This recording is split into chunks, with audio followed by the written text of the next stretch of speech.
O tema da palestra é a cultura do intervencionismo no ensino brasileiro. 3 aulas sobre escola austríaca que você não vai ter na faculdade, né?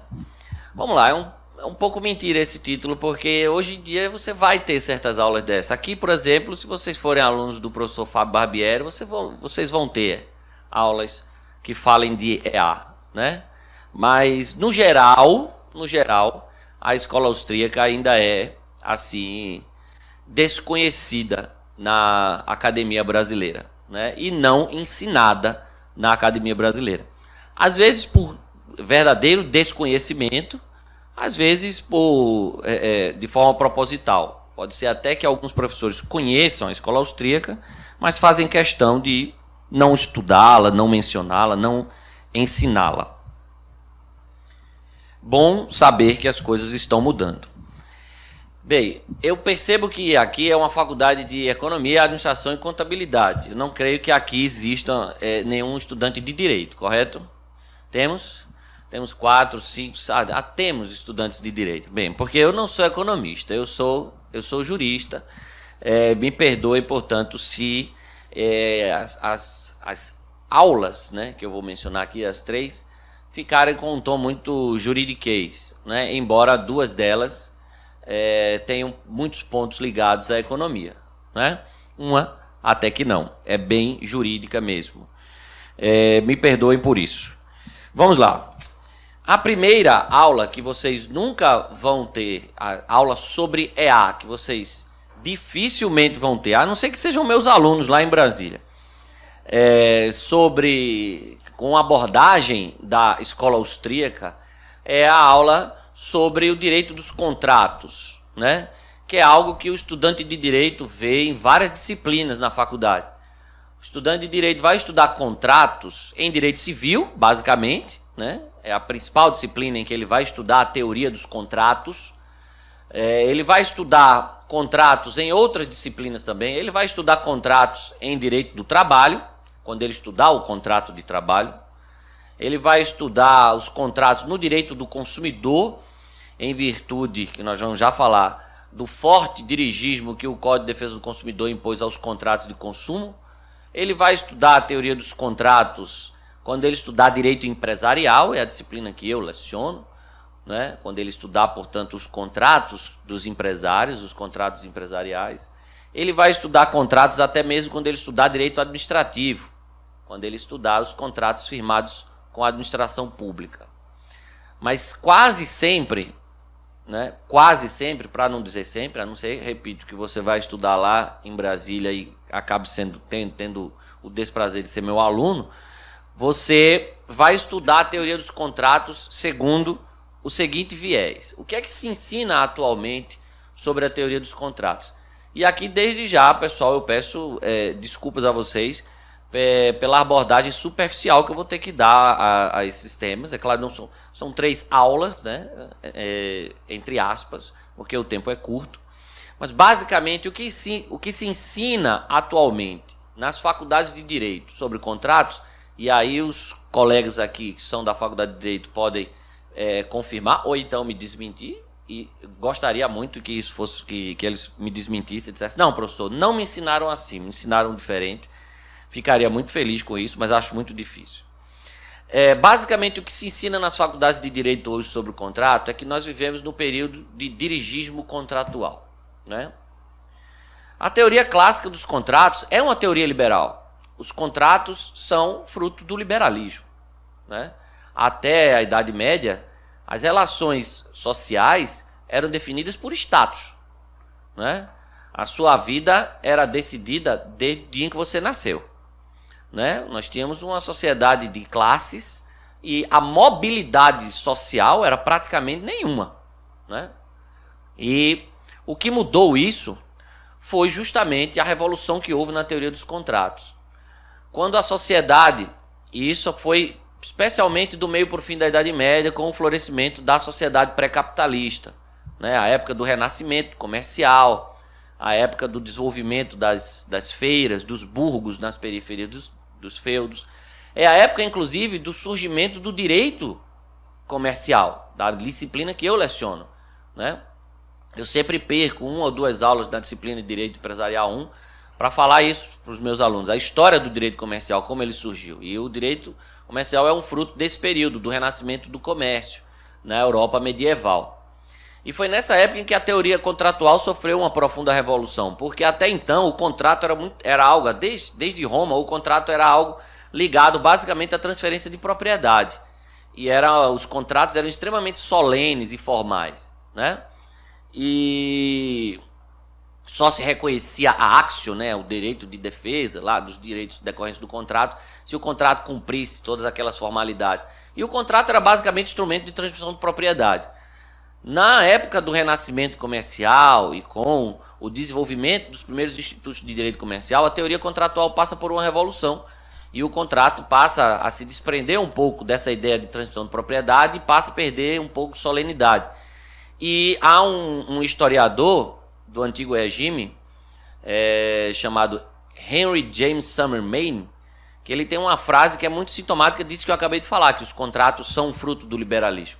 Ele diz que a sociedade evoluiu do status ao contrato, porque nós saímos de uma sociedade de status, de classes sociais, de total imobilidade social, para uma sociedade em que as pessoas podiam ascender econômica e socialmente em virtude de suas escolhas, né? Foi quando o contrato, as relações contratuais e não as relações estatutárias, digamos assim, passaram a determinar o futuro das pessoas na sociedade.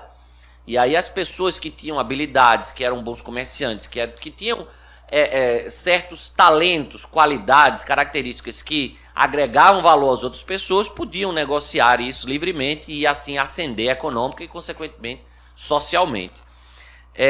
Essa é uma marca. Então, toda a teoria dos contratos, a teoria clássica dos contratos, é uma teoria muito cara ao liberalismo, né? Quais são os princípios que estão na base do direito contratual? Os princípios da autonomia privada, né? Os princípios da liberdade de contratar. Ninguém pode ser proibido de contratar, nem pode ser obrigado a contratar. Eu sou livre para decidir se eu contrato ou não. O princípio da liberdade contratual. Eu sou livre para estipular o conteúdo dos contratos que eu firmo, né? O princípio da força vinculante ou força obrigatória dos contratos. O contrato faz lei entre as partes. Todos no direito aí conhecem o brocardo latino pacta sunt servanda, né? Os pactos devem ser cumpridos. Não é? Por quê? Porque se o contrato é fruto das minhas escolhas livremente manifestadas, e se eu sou uma pessoa dona do meu corpo, da minha propriedade, da minha vontade, e me obrigo voluntariamente, eu tenho que cumprir. Então, toda a teoria clássica dos contratos é uma teoria muito cara àqueles que acreditam e defendem o liberalismo. Só que tudo isso morreu. E o que se ensina atualmente nas faculdades de direito é que nós vivemos um período totalmente diferente do que deu origem aos contratos, né? Pelo menos essa revolução contratual. E, portanto, hoje aqueles princípios liberais que fundamentaram a teoria dos contratos não valem mais, ou pelo menos têm sua força reduzida, ou, como se gosta de dizer, devem ser relativizados, né? E ceder espaço para outros princípios sociais, como o princípio da boa-fé objetiva, o princípio da solidariedade contratual, o princípio da função social dos contratos e assim por diante. É isso que representa essa ideia de dirigismo contratual. E a explicação que se dá para esse movimento, para esse dirigismo, é essa aqui, ó. Diz o seguinte: as desigualdades econômicas, nós vivemos num mundo de desigualdades econômicas, e essas desigualdades geram assimetrias contratuais. Tudo bom, Rodrigo? Tudo bom, professor Fábio? Especialmente em certos tipos de negociação, como, por exemplo, os contratos de trabalho. O Rodrigo vai falar hoje de direito do trabalho.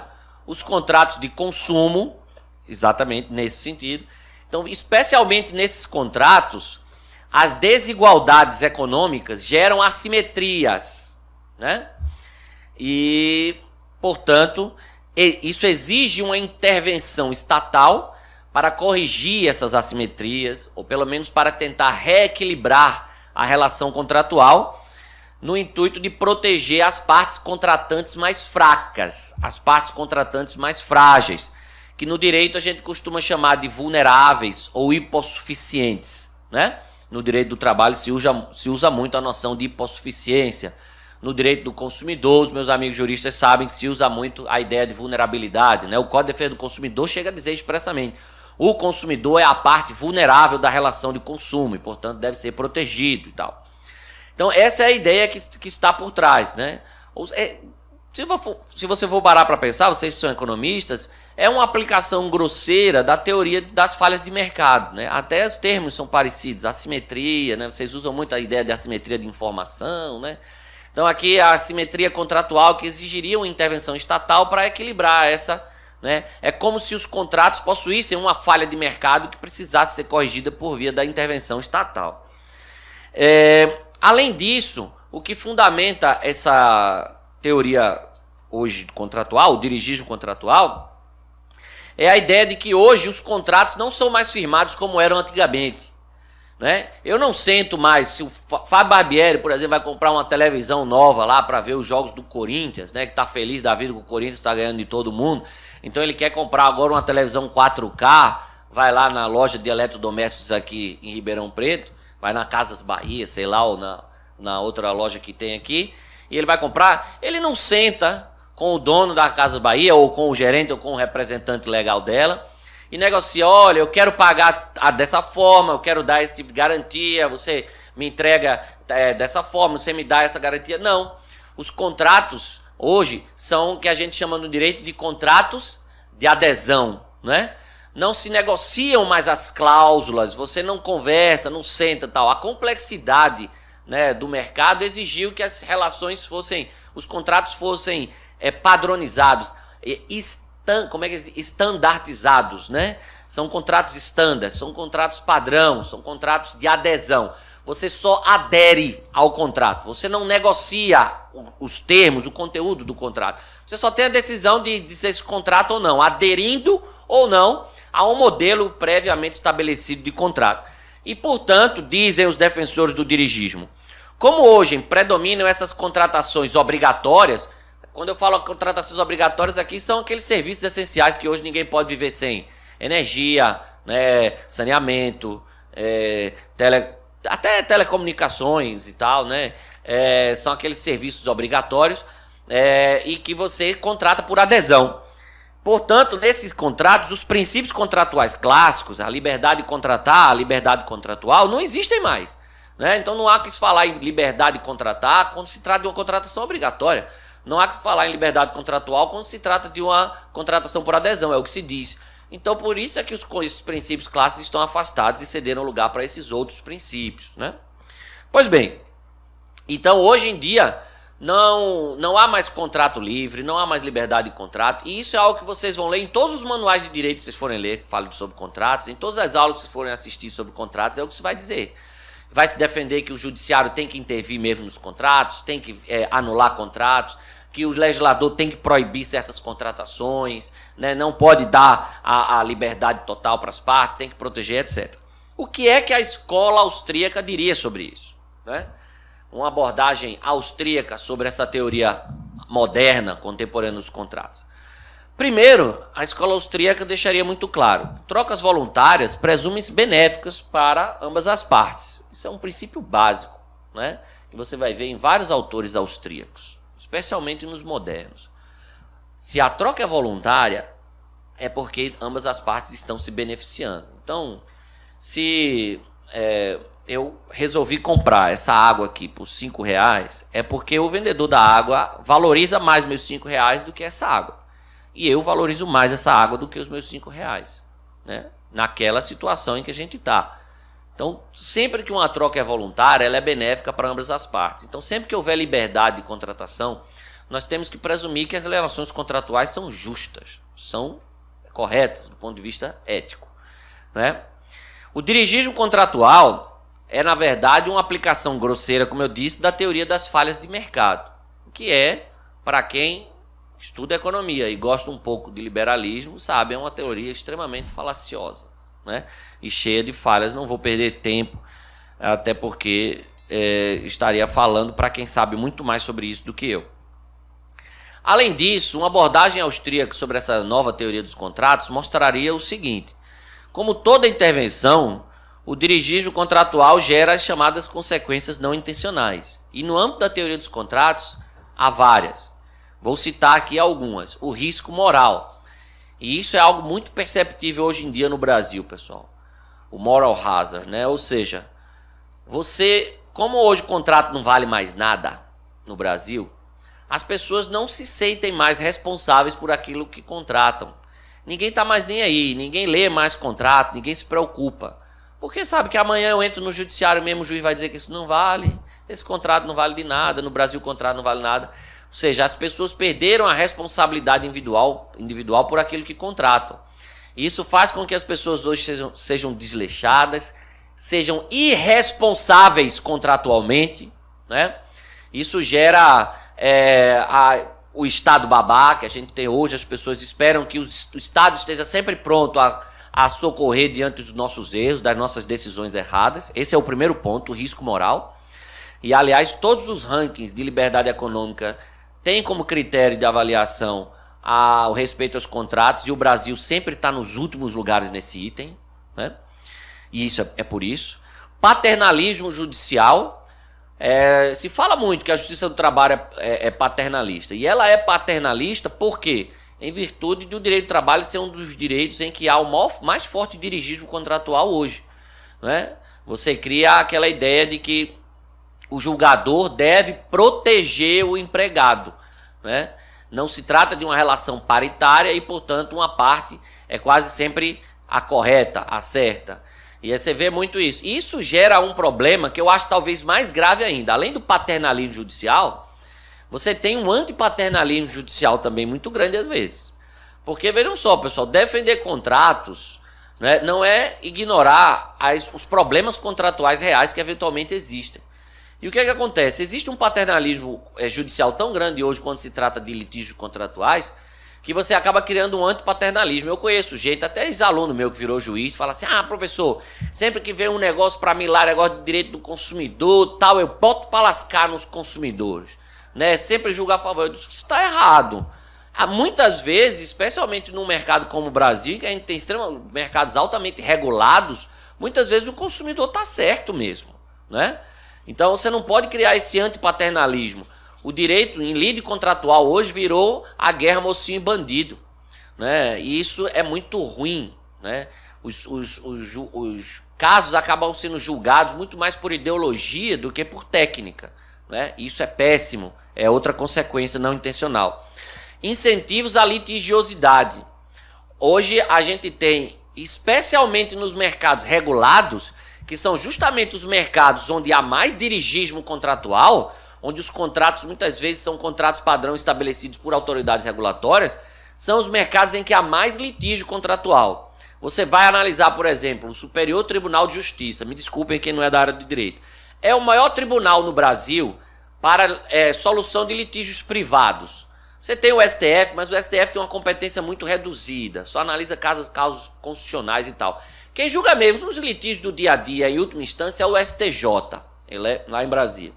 Você vai fazer uma pesquisa no STJ, em Brasília, você vai ver que o que mais abarrota o STJ é o mercado banco, seguro, plano de saúde, telecomunicações, previdência privada, justamente o que? Mercados regulados, em que supostamente você não devia ter problemas contratuais. Ora, você não tem os contratos sendo regulados, regidos por uma autoridade regulatória, impostos, e são justamente as áreas em que há mais litígio. Por quê? Porque há um incentivo muito grande à litigiosidade quando você adota uma postura como essa. E você entra, portanto, no ciclo vicioso intervencionista. Quanto mais dá problema, mais você culpa a falha na intervenção ou a pouca intervenção por esses problemas e não o excesso de intervenção. E você vai gerando cada vez mais intervenção. Então existem mercados hoje em que você não tem praticamente liberdade contratual nenhuma, zero, né? E são especialmente os mercados de public utilities, né? De utilidades públicas, que são extremamente regulados, né? Energia, telefonia, e são os piores mercados do mundo para os consumidores. Veja, algo que vem para supostamente proteger o consumidor acaba piorando tudo. E a teoria do intervencionismo austríaco explica isso muito bem. E, finalmente, a escola austríaca mostraria também que contratos de adesão não devem ser assim, odiados como são hoje em dia, né? O pessoal odeia contrato de adesão, acha que contrato de adesão é um contrato, não há liberdade e tal. Isso é uma ideia extremamente errada. Contrato de adesão decorre do processo de mercado, que a escola austríaca explica tão bem. Contratos de adesão são fruto de tentativa e erro, pessoal. Né? É óbvio que se uma determinada relação contratual ela se mantém, ela é comum ao longo do tempo, é lógico que o mercado, depois de um certo tempo, vai descobrir as cláusulas ideais desse modelo contratual. Né? Eu faço um desafio sempre aos meus alunos. Eu falo o seguinte, olha, vocês nunca viram um contrato de aluguel na vida de vocês, mas eu desafio vocês a celebrarem 10 contratos de aluguel. Né? No 10º contrato de aluguel que vocês firmarem, mesmo sem nunca terem visto os modelos de contrato de aluguel que são usados hoje no mercado, vocês vão produzir um contrato igual a ele, ou quase igual. Não é porque o mercado chegou àquele modelo. É fruto de tentativa e erro do processo de mercado. Né? É como você achar hoje que as pessoas... por que é que os elevadores são todos do mesmo tamanho, são mais ou menos tal? Por que não são redondos? Né? Porque inicialmente... Pode até ter tentado fazer outro tipo. O carro, por que os carros são do mesmo jeito? Por que os aviões são do mesmo jeito? Porque há uma tendência em todo o mercado de que as coisas se padronizem. Né? E você chega ao modelo ideal, ou pelo menos ao modelo quase ideal, para aquele produto, para aquele serviço. Contrato é a mesma coisa. Os contratos de adesão são, na verdade, o resultado final de um processo de mercado de tentativa e erro, aquelas cláusulas que foram sendo usadas, e foi sempre assim, sempre assim. Se você vai para os autores clássicos de direito comercial, que eu estudo com os meus alunos, você vai ver vários deles dizem isso. Quando o direito comercial surgiu, ele era um direito consuetudinário, e as primeiras regras foram fruto de quê? Dos primeiros modelos contratuais que foram sendo feitos pelos mercadores medievais. As cláusulas iam sendo testadas, e aquilo que funcionava se tornava universal. Então, o contrato de adesão nada mais é do que isso. E mais, se há uma liberdade concorrencial, você continua tendo liberdade. Vou dar um exemplo. Franquia. Franquia é um modelo de negócio muito comum hoje em dia, né?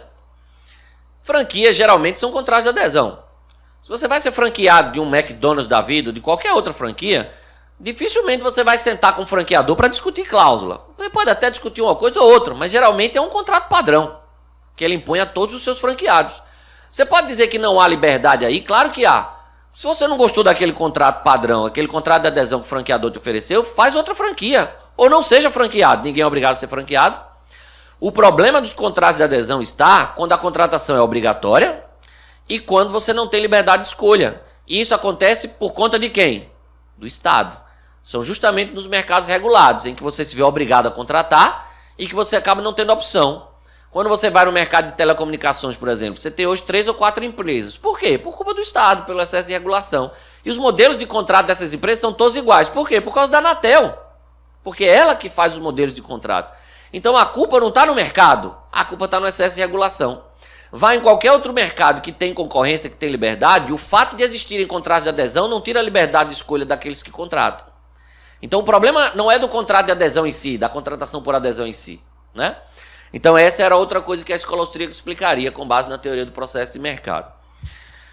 A segunda aula, que vocês dificilmente vão ter na faculdade, segundo uma abordagem da escola austríaca, aí talvez vocês tenham aqui, se vocês forem alunos do professor Fábio Barbieri, seria uma aula sobre antitruste e regulação, né? O que é que se ensina hoje na faculdade? E aqui quando eu falo faculdade, eu falo basicamente faculdade de Direito. Eu sei que essa disciplina também é ensinada em economia, mas eu sou professor dessa disciplina em faculdade de Direito, onde a gente foca mais na legislação antitruste, né? E não nos aspectos econômicos da regulação antitruste. Mas o que é que se ensina hoje?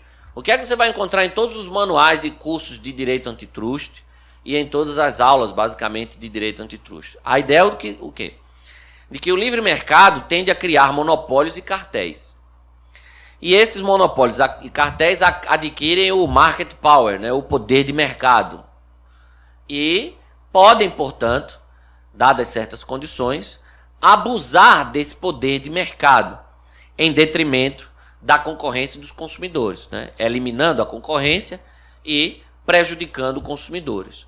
Eliminando a concorrência por meio de uma série de práticas anticoncorrenciais, né? Desde condutas unilaterais a colusivas, as mais variadas, as mais conhecidas e mais, digamos, mistificadas, preço predatório, né? Não sei como é que alguém pode acreditar nisso ainda hoje. Nem os defensores do antitruste acreditam nisso hoje, tanto não existe histórico de condenação por preço predatório, né? Todos os casos de preço predatório, por exemplo, na agência antitruste brasileira foram arquivados. Mas isso ainda é algo que, assim, paira, né, no consciente daqueles que detratam o livre mercado, né? Uma empresa vai ter poder de mercado, ela vai baixar seus preços, quebrar todos os concorrentes, depois fazer o que quiser, né? É bem legal essa ideia, né? É impressionante a quantidade de pessoas que falam isso, né? E falam isso assim com ar professoral, assim, com a certeza, né? Quando eu digo a ele, olha, desculpa, mas nem as pessoas que você está defendendo acreditam mais nessa teoria, eles ficam extremamente decepcionados, né? E prejudicando consumidores, né? Eliminando concorrência, prejudicando consumidores, né? Várias formas, especialmente aumento de preços, né? Estagnando a inovação, restringindo produção, etc. E aí se ensina que historicamente, se citam os casos lá dos Estados Unidos do final do século XIX, se fala dos mercados da Standard Oil, o caso da Standard Oil do Rockefeller, que é muito mencionado e tal, para justificar essa ideia. E se diz o quê? Que para evitar a criação desses monopólios e cartéis, é que surgiram as leis e agências antitruste, né? O Sherman Act nos Estados Unidos, e que depois todos os países passaram a ter também. E essas leis e agências antitruste, elas são necessárias, né? Vocês precisam ter leis e agências antitruste fortes para que elas previnam e reprimam infrações contra a ordem econômica. Elas previnem fazendo o famoso controle de estruturas. Vocês sabem que o Brasil é um dos países que tem uma legislação e uma autoridade antitruste forte. Então, sempre que há um ato de concentração empresarial entre grandes empresas, você tem que submeter isso ao CAD, ao Conselho Administrativo de Defesa Econômica, e é o CAD que vai dizer se pode ou não, né? O CAD vai dizer se uma empresa pode comprar outra e tal. E quem acompanha as decisões do CAD deve estar vendo que o CAD mudou a postura nos últimos anos, né? E o CAD tem sido mais rigoroso no controle de estruturas. Só nos últimos 2 meses houve 2 casos emblemáticos em que o CAD rejeitou totalmente operações, o que era muito difícil de acontecer. A gente tinha um caso ou outro. Tivemos aí semana passada a Alessat Ipiranga, que o CAD rejeitou. E tivemos um pouquinho antes, na área educacional, o grupo Croton, que ia comprar Estácio, e o CAD rejeitou a operação. Os sábios, 7 homens sábios do CAD, disseram: isso vai ser ruim para o mercado. Essa concentração vai gerar desabastecimento, foi o que disseram no caso da Alessat Ipiranga, né? No caso da Croton e Estácio, eu ainda nem li a decisão, não tive tempo, né? Mas rejeitaram a operação. Então, é assim que se previnem infrações contra a ordem econômica, né? Porque basicamente a ideia que está por trás do controle antitruste é a ideia da escola de Harvard, que vocês devem conhecer, né? Quem é de economia conhece a escola estruturalista de Harvard, né? Os modelos de ECD, estrutura, conduta, desempenho, né? São aquela análise com base nos modelos de concorrência perfeita e tal. E aí a escola de Harvard dizia que a concentração, a estrutura do mercado determina a conduta dos agentes desse mercado. Então, se você tem um mercado muito concentrado, há uma tendência de aquisição do poder de mercado e probabilidade de uso abusivo desse poder de mercado, né? Então, por isso você devia prevenir a aquisição do poder de mercado. Qual é a melhor forma de prevenir, segundo Harvard? O controle de estruturas. Você proibir grandes fusões, proibir grandes empresas comprando outras e tentar manter o mercado mais pulverizado possível, né? Do outro lado, também a ideia de que você precisa reprimir infrações contra a ordem econômica. Quando certas infrações acontecem no mercado, você precisa ter uma agência antitruste forte para reprimir, especialmente cartéis, né? E aqui, até a escola de Chicago derrapa aqui, né? A escola de Chicago é bem crítica ao controle prévio antitruste. Você tem aí o Bork, no seu livro Antitruste, o Paradoxo Antitruste, tem o Posner, o Coase, vários estudos, artigos dos chicaguistas contra a legislação antitruste do ponto de vista do controle prévio, né, batendo na escola de Harvard. Mas quando se trata de cartéis, de condutas, até os chicaguistas escorregam, porque eles defendem um controle antitruste contra cartéis, por exemplo, ou contra certas práticas restritivas até unilaterais. O que é que a escola austríaca diz disso? A escola austríaca diz primeiro o seguinte, que é tudo mentira o que conta da gente na história das leis antitrust. Né? Leis antitrust são mais um fenômeno de rent-seeking, né? De captura regulatória. Leis antitrust foram criadas para proteger empresas ineficientes contra as suas empresas mais eficientes. E a história mostra isso. Basta você ver que todas as grandes empresas ao longo da história, ao longo do século passado, todas as líderes de mercado sofreram processos antitrust. Né? E quando você vai analisar, o Dominique Armentano, que é um autor ligado à escola austríaca contemporânea, o Dominique Armentano tem um livro em que ele analisa mais de 50 casos antitrust na história americana. E ele mostra que em todos os casos analisados, as empresas que foram acusadas, elas foram acusadas por concorrentes e todas elas estavam aumentando a produção, baixando o preço e inovando. Eram empresas que se tornaram líderes de mercado por eficiência. Todas. Aliás, a história se repete, e se repete de modo enfadonho. Qual é a empresa hoje mais atacada no mundo todo do processo antitrust? O Google. A Amazon também. Mas o Google talvez seja mais. O Google tem várias representações no CAD, lá em Brasília. As representações foram feitas por quem? Bing, KD, Bom de Faro, Buscapé. Né? Então, a primeira coisa é isso. A escola austríaca mostra que leis antitrust são mais um fenômeno de rent-seeking, de captura regulatória. Né? Lobby. E aí tem vários estudos mostrando isso. Quem quiser um pouco se aprofundar nisso, eu tenho um livro que foi minha tese de doutorado. Tive a honra de ter o professor Fábio Barbieri na banca.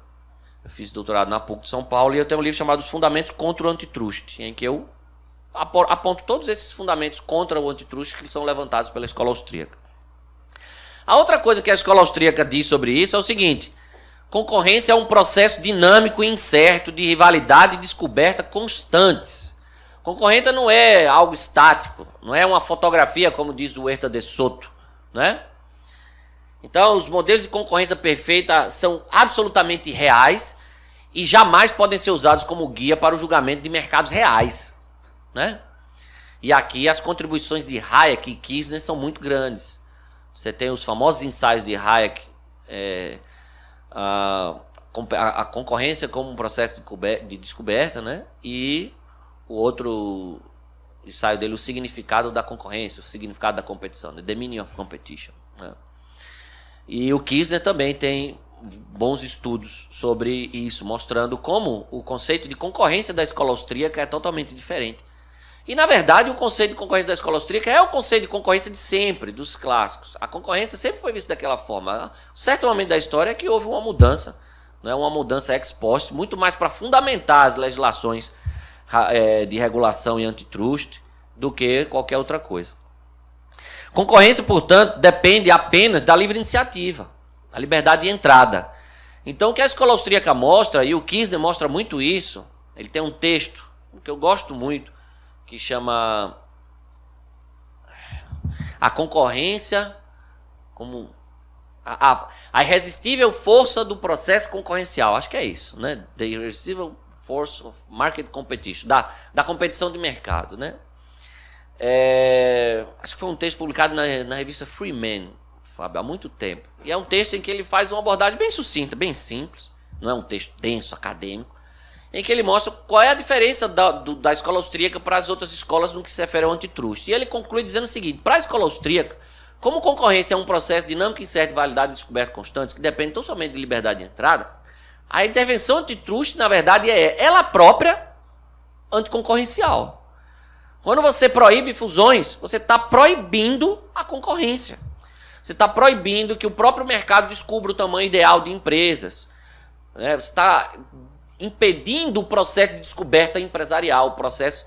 Quando você proíbe cartéis, você também está impedindo o processo concorrencial e não defendendo a concorrência. Pode parecer estranho isso para muita gente, mas a escola austríaca mostra que até os cartéis são fruto de concorrência.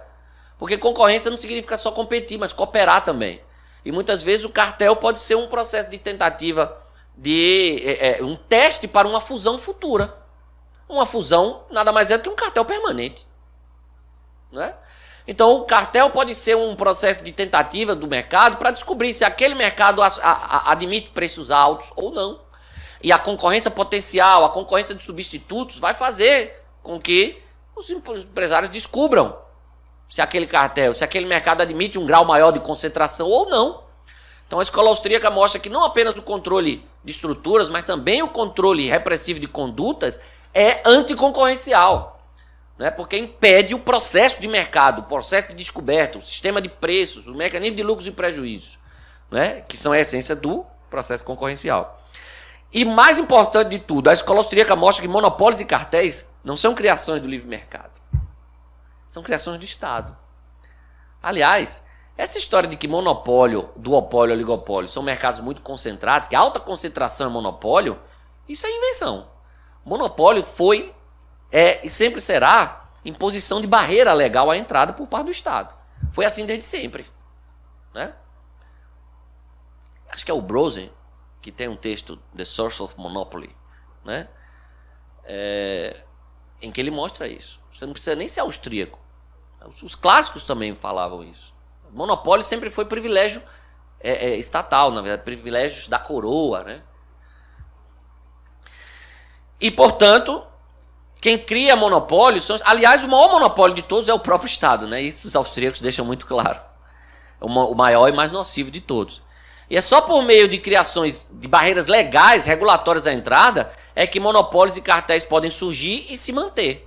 Porque, senão, você vai ter sempre a concorrência potencial. E ela sempre vai ser um freio a eventuais abusos de monopolistas, né? Nesse ponto, até Chicago e a escola austríaca se confundem. Porque a escola de Chicago também, a escola da eficiência, né? Eles sempre diziam isso também. Monopólios são fruto da eficiência. E um monopolista só consegue se manter se ele mantiver a eficiência, né? Essa é a outra aula em que a escola austríaca rebate de forma veemente o entendimento do mainstream. E dificilmente vocês vão ver esse ponto de vista sendo ensinado nas faculdades brasileiras.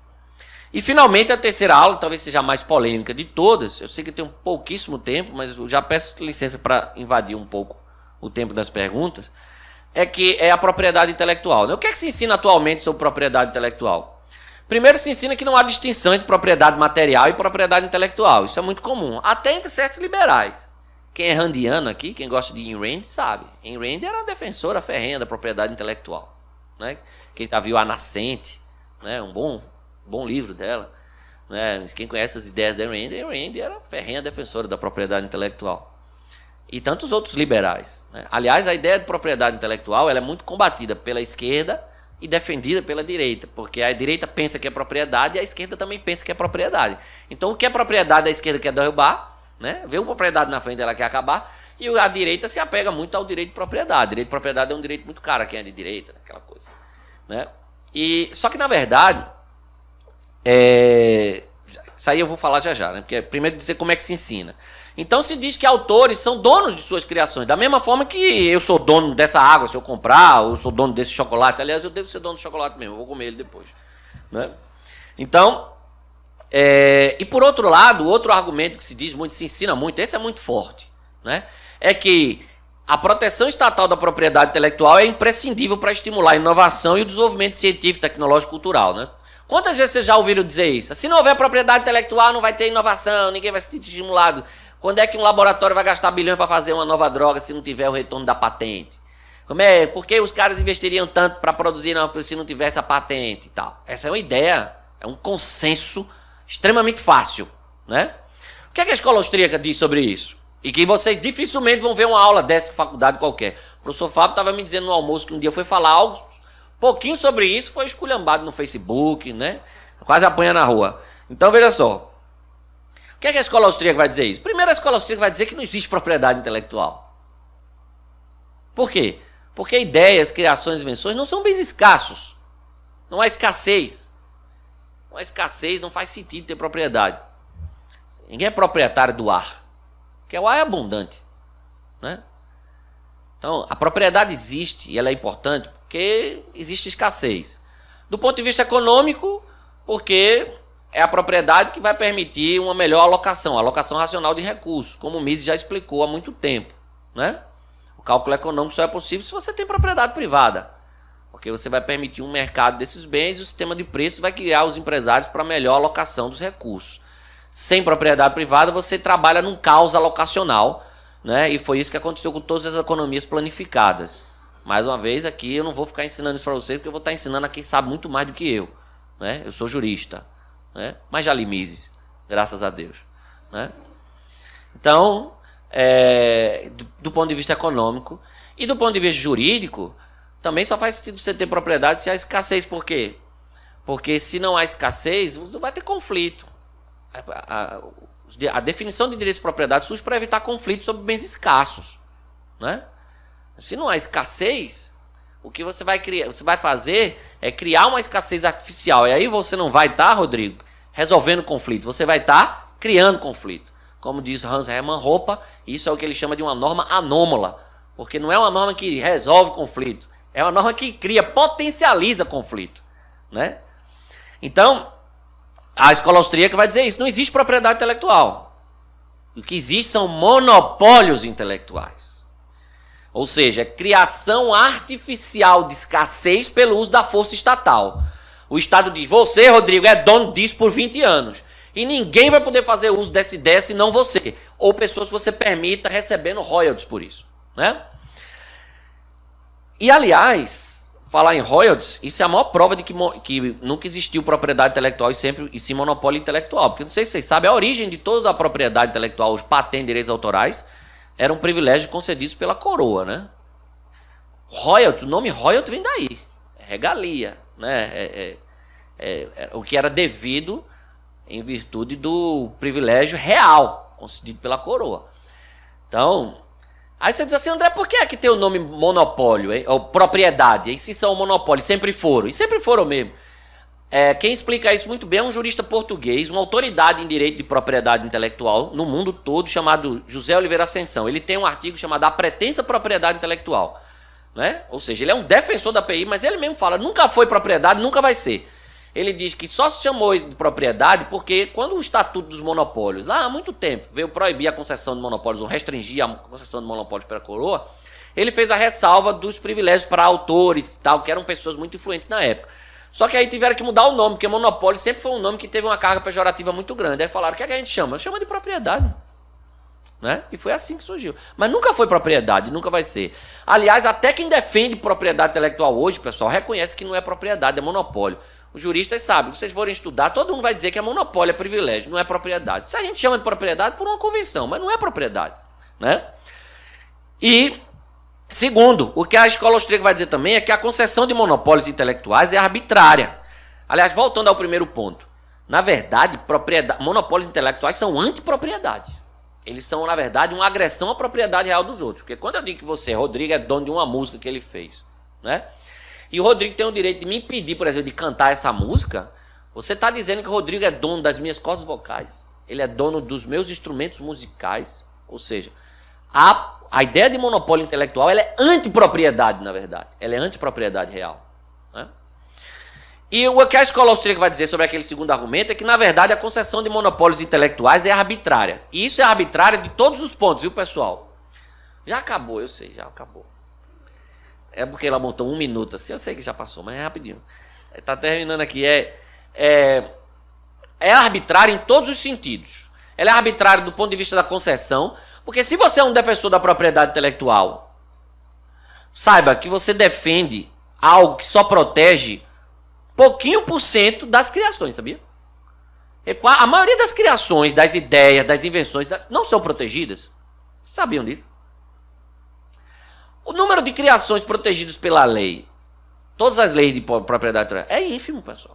Vá na lei de patentes brasileira, o artigo 10 diz o quê? Não se considera invenção nem modelo de utilidade. Concepções puramente abstratas, fórmulas matemáticas, métodos cirúrgicos ou terapêuticos, regras de jogo, uma série de coisas.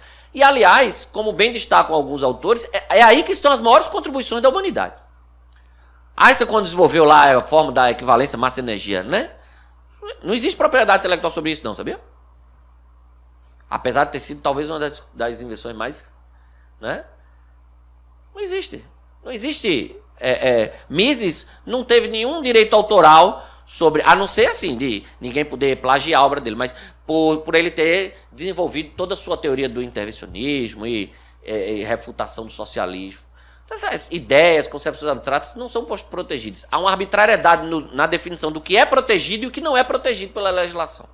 Né? Só é protegido aquilo que tem utilidade prática e tal. Os prazos também são absolutamente arbitrários. E há vários estudos mostrando isso. Né? O Posner tem um estudo mostrando que há certos direitos que o prazo que se justificaria era no máximo de 3 a 5 anos. Eu não sei se vocês sabem, prazo de direito autoral no Brasil, por exemplo, são 70 anos após a morte do criador.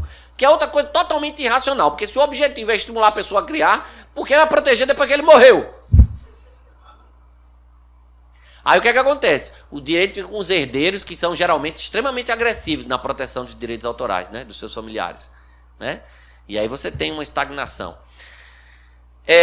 O que a escola austríaca mostra, portanto, que além de arbitrários, a concessão desses monopólios, elas na verdade desestimulam a inovação. Primeiro porque quem recebe a proteção fica desestimulado de inovar. Está de boa ali, patente 20 anos. E quem não tem a proteção fica desencorajado de inovar, com medo de sofrer processo. Né? Aliás, hoje há vários estudos mostrando que mercados sem enforcement de IPI são muito mais criativos do que mercados com enforcement de IPI. Para não tomar muito tempo, recomendo, no aplicativo TED, assistam uma palestra de uma professora chamada Joanna Blakely, que ela fala sobre o mercado de moda. E ela mostra como o mercado de moda é um mercado sem IPI, sem patente, e que é o mercado mais criativo do mundo. E não é apesar de não ter patente, não. É justamente por não ter patente que ele é tão inovador. E ela explica isso. E ela não é libertária, ela não é austríaca, não é nada. É só uma estudiosa. Que quis buscar a verdade mesmo e foi analisar os dados. Né? Então, há outro livro chamado Against the Intellectual Monopoly, que eu sempre gosto de falar isso. O professor Fábio Barbieri foi quem me indicou uma vez que a gente estava num evento lá em Petrópolis, do Ordem Livre. Dos economistas Michele Baldwin e David Levine. Também não são libertários, também não são austríacos. Mas eles estudaram e eles mostraram como mercados sem PI são muito mais inovadores do que mercados com PI. E eles mostraram como a PI atrapalha a inovação. E eles mostraram isso analisando desde casos históricos, como o caso dos irmãos Wright, como o caso da máquina a vapor, meu Deus, o James Watt. Né? O James Watt, ele gastou horrores de dinheiro, ele e o sócio dele, só processando quem fazia máquinas que supostamente era imitação dele. Né? Assim que a patente dele caiu, 6 novas máquinas foram lançadas no mercado, muito melhores do que as dele. Aliás, hoje em dia, patente é um negócio tão atrasado, que eu estava mostrando ao professor Fábio hoje. Um estudo foi feito recentemente, mostrando que as empresas hoje não optam mais por patente, elas preferem segredo industrial. E outra coisa, várias empresas hoje estão abdicando voluntariamente das suas patentes. O Elon Musk fez isso com as patentes da Tesla, o Google fez isso com várias patentes de software recentemente, e várias outras empresas, porque eles estão vendo que o brainstorming decorrente do processo concorrencial é muito melhor para a inovação do que se esconder atrás de uma proteção patentária. Então é isso que a escola austríaca ensina. Ela ensina que quem estimula a inovação é o processo concorrencial do mercado, porque empreendedores estão sempre em busca de chegar na frente dos seus concorrentes e obter o que a gente chama de vantagem do pioneirismo. E a vantagem do pioneirismo é o maior retorno, dá o maior retorno financeiro que um empreendedor pode ter. Vou lhes dar 2 exemplos. Qual é o melhor aplicativo de conversa hoje do mundo? Não é o WhatsApp. O WhatsApp é péssimo. O Telegram é muito melhor. Mas por que todo mundo só usa o WhatsApp? Porque ele foi o primeiro. Não precisa de patente, não. Qual é o melhor aplicativo de... Aqui já tem aplicativo de carro. Já tem Uber. Tem Cabify. Uber é uma porcaria. Uber tá um lixo. Né? Em São Paulo, capital, Uber tá um lixo. Cabify é muito melhor. Eu só uso Cabify. Porque ninguém sabe o que é Cabify. Alguém aqui já ouviu falar no Cabify? Um ou outro. Porque o Uber foi o primeiro. A vantagem do pioneirismo é mais do que suficiente para dar retorno a quem cria. Não precisa de patente, não. Sabe qual é o tempo de engenharia reversa médio no mercado farmacêutico? 4 anos. O que é engenharia reversa?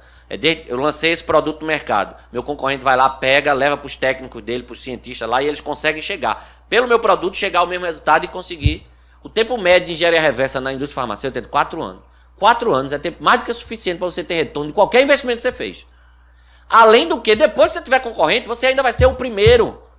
E você ainda vai estar na cabeça do consumidor. A chance de você sua marca já ter se feito e tal, é muito grande. Entenderam? Então, PI é um negócio muito atrasado, pessoal. Eu defendo mais PI, não. É feio. Muito obrigado.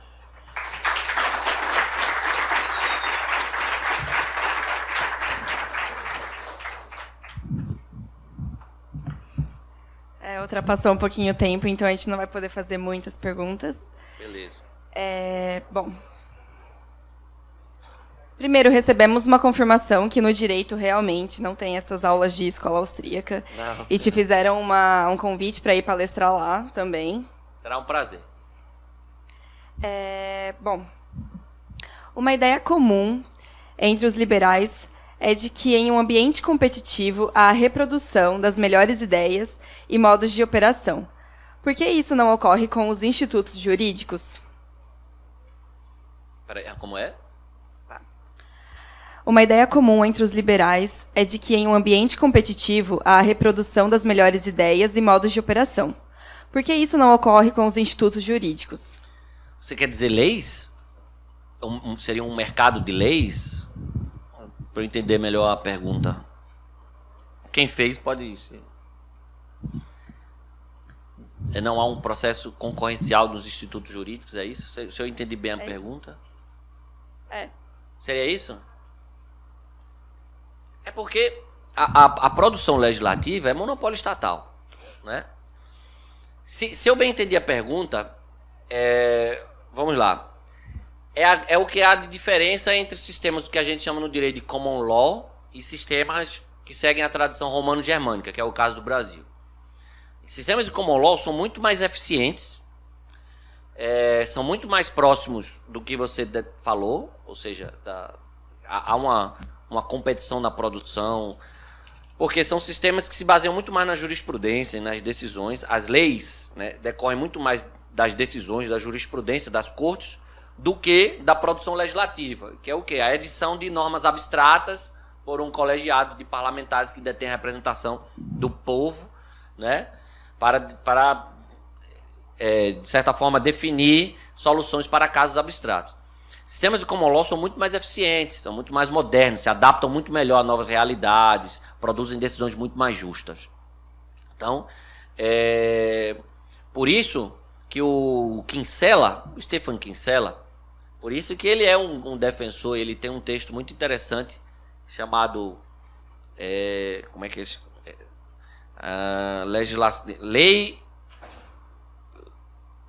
Lei e Direito numa Sociedade Livre, acho que é algo assim, em que ele fala isso, né? Em que ele diz que os sistemas de common law, o sistema de stare decisis e tal, são muito mais eficientes. Por quê? Porque você gera um processo concorrencial na produção das normas, né? Na medida em que as normas vêm das cortes, vêm das decisões, da jurisprudência, e não da lei, da legislação formal. Se eu bem entendi, é isso. É uma pena que isso não aconteça. No Brasil é praticamente impossível isso acontecer. Isso poderia acontecer se nós tivéssemos um ambiente maior de liberdade contratual. Se você tivesse um ambiente maior de liberdade contratual e a lei no que se refere a contrato se limitasse a dar uma baliza, você podia ter um aprimoramento muito maior dos institutos jurídicos. Os institutos podiam se aperfeiçoar muito mais pelo processo de tentativa e erro, né? Uma espécie de processo de mercado. Foi o que eu tentei explicar aqui. A escola austríaca explicaria assim. Mas isso não acontece. Porque de um lado nós temos... Primeiro nós vivemos num país de tradição romano-germânica, no que se refere à produção de lei. Então aqui a lei é que tem... A legislação é o que tem maior força. Embora isso esteja mudando dos tempos para cá, o novo CPC até faz isso. Mas no âmbito dos contratos, a gente não tem um ambiente de liberdade contratual e que impede que os institutos se aprimorem pelo método de tentativa e erro, pela produção de novos institutos pelo mercado, pelo teste e tal. Se eu bem entendi a pergunta, eu acho que é isso. Agora a última pergunta, que a gente está com o tempo apertado. As ideias da escola austríaca sobre a propriedade intelectual, de fato, me parecem bastante sensatas. No entanto, sendo um pouco utilitarista, qual seria, por exemplo, a vantagem de se investir um valor sobre o qual o retorno não seria suficiente sem o artifício da patente, como o desenvolvimento de um fármaco, por exemplo? Aí, Barbieri. Vamos lá. Isso não é verdade. existe o retorno. Vamos lá. Primeiro, o tempo médio de engenharia reversa à indústria farmacêutica. Primeiro, por que sempre se fala da indústria farmacêutica? Né? E eu já até aceitei assim, certos debates, assim, tá bom, vamos acabar tudo, deixa só a indústria farmacêutica. Beleza. Né? Aceito. Mas não, mesmo a indústria farmacêutica não se justifica patente. E vamos lá. Primeiro, ainda há esse consenso sobre a indústria farmacêutica, porque é a única indústria hoje que ainda investe muito em lobby pesado em favor de patente. Aliás, sempre que você ouvir falar em números da indústria farmacêutica, bilhões, não sei o que, saiba que boa parte desse dinheiro é para manter lobby e escritórios de advocacia que sustentam patentes. Eles nem todo esse dinheiro, essa soma de dinheiro que se fala de indústria farmacêutica é todo para P&D não, né? Pesquisa e desenvolvimento. Segundo, nesse livro, Against the Intellectual Monopoly, dos economistas Michele Baldwin e David Levine, há um capítulo específico para a indústria farmacêutica. E eles trazem vários argumentos, utilitaristas inclusive, contra as patentes nesse mercado. Vou dizer alguns que eu me lembro agora. Primeiro, é o repetido. O tempo médio de engenharia reversa na indústria farmacêutica é de 4 anos. 4 anos é tempo mais do que suficiente para você ter retorno de qualquer quantia que você investiu. São 4 anos, basicamente, sozinho no mercado. Né? Segundo, a partir do momento que você tiver concorrência, você ainda foi o primeiro do mercado. E a gente sabe que a vantagem do pioneirismo é um diferencial extremamente importante para a manutenção de liderança de mercado. Eu citei casos para vocês e a gente tem vários casos de produtos que não são os melhores, mas se mantêm como líderes de mercado simplesmente porque foram os primeiros. Né? Há até aquele fenômeno de metonímia, que o produto, por ter sido o primeiro, a marca dele se torna até designativo do produto. Né? E tantos outros exemplos que a gente tem. Segundo, Baldwin e Levine mostraram na pesquisa dele, por exemplo, que dos 40 e poucos medicamentos mais importantes inventados nos últimos tempos, a maioria, mais da metade deles, não foram criados por laboratórios. Né? Surgiram, por exemplo, por desenvolvimento de estudos em universidades ou centros de pesquisa independentes. E, para terminar, países, por exemplo, eu não sei se vocês sabem, também tem muita gente, quando fala da indústria farmacêutica, não sabe de um detalhe. Não sei se vocês sabem que patente farmacêutica, por exemplo, no Brasil é novidade. A legislação brasileira só passou a permitir patente de medicamentos em 96, que é a nossa atual legislação. O Brasil era um país que até a década de 90 não admitia patente de medicamentos. Né? Aliás, assim como vários outros países. Só passaram a admitir em virtude de um lobby diplomático fortíssimo dos Estados Unidos, por meio do acordo TRIPS, da rodada uruguaia de negociações, que fez com que vários países alterassem sua legislação. Né? E países, eles mostram que países que tinham liberdade nessa área tinham indústrias farmacêuticas pujantes, como é o caso da Itália. E que a partir do momento em que passaram a ter patente de medicamentos, sua indústria farmacêutica praticamente morreu. E já outros países que optaram pelo caminho inverso, por acabar com patentes de medicamentos, ou pelo menos manter sem patente de medicamentos, como é o caso da Índia, salvo engano, são países que têm uma indústria farmacêutica pujante. Né? E outra que, para terminar, assim, não há motivo para tratar a indústria farmacêutica de forma diferente de qualquer outra. As indústrias sem enforcement de IPI são mais criativas e inovadoras do que a indústria com enforcement de IPI. E há vários estudos de caso para mostrar isso. Né? Vários estudos de caso para mostrar isso. Além desse que eu mencionei, da indústria da moda, da Joanna Blakely, eu posso citar para vocês, é um exemplo que muita gente se espanta, acha graça, mas é a indústria pornográfica, que também é mencionado nesse livro do Michele Baldwin e David Levine. Eles mostram que a indústria pornográfica é uma indústria sem enforcement nenhum de IPI. Né? E eles mostram que, exatamente por isso, se trata de uma indústria extremamente inovadora e responsável por uma série de inovações importantes no mercado de tecnologia. Né? Sistemas de pagamento online. Agradeço a indústria pornográfica. Estou falando sério. Sistemas de transmissão online, streaming, vídeo streaming. Agradeço a indústria pornográfica. Sistemas de publicidade pop-up, aquele negócio que abre a janelinha lá. né? Uma vez eu estava dando uma aula falando isso, aí um rapaz pegou e falou assim, é mesmo, professor, abre um bocado assim, aí o pessoal, se entregou, né?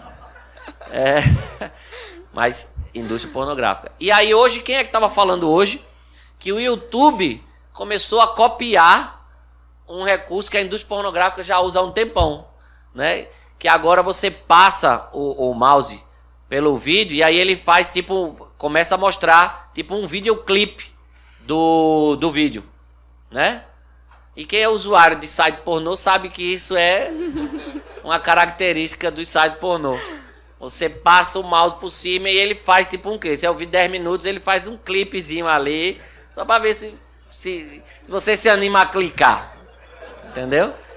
Mais uma inovação da indústria pornográfica copiada. Então é uma indústria extremamente criativa, extremamente inovadora. Outro exemplo, o mercado da música. O mercado da música é um mercado que teve que se reinventar nos últimos anos, depois que a pirataria se tornou inevitável por conta da internet. Recomendo a vocês a leitura do livro do professor Ronaldo Lemos, da FGV, que é um dos maiores especialistas em inovação hoje do Brasil. Ele tem uma coisa que eu não gosto, que ele foi um dos padrinhos do Marco Civil da internet, né? Que um amigo meu chama de Marx Civil da internet, né?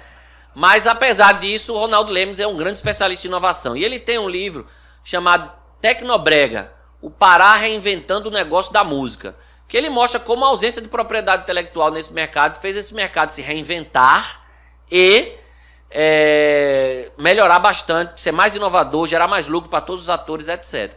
E para terminar, ainda sobre a indústria farmacêutica, para terminar mesmo, você está ignorando o seguinte, o fato de a gente ter patente de indústria farmacêutica hoje impede que a gente saiba como o mercado lidaria sem patentes. O mercado criaria soluções, processo de mercado, e a gente nunca tem como saber como ele faria isso. Mas eu chuto, por exemplo, novos modelos de negócio surgiriam. Se agora eu não tenho mais patente, eu posso não vender o medicamento, eu vendo a cura. Para eu me proteger. Eu não vou lançar o produto no mercado, senão o meu concorrente por engenharia reversa chega. Então eu não vendo medicamento, eu vendo a cura. Você tem esse problema? Eu tenho a cura, vem cá que eu lhe trato. Entendeu? Então a gente impede o processo de mercado. Patente não se justifica, nem no mercado farmacêutico. Este é mais um conteúdo produzido pela Faculdade de Economia, Administração e Contabilidade de Ribeirão Preto, a FEA-RP USP. Veja todos os nossos conteúdos em vídeo em nosso canal do YouTube ou acesse o site media.fearp.usp.br para acompanhar também nosso podcast.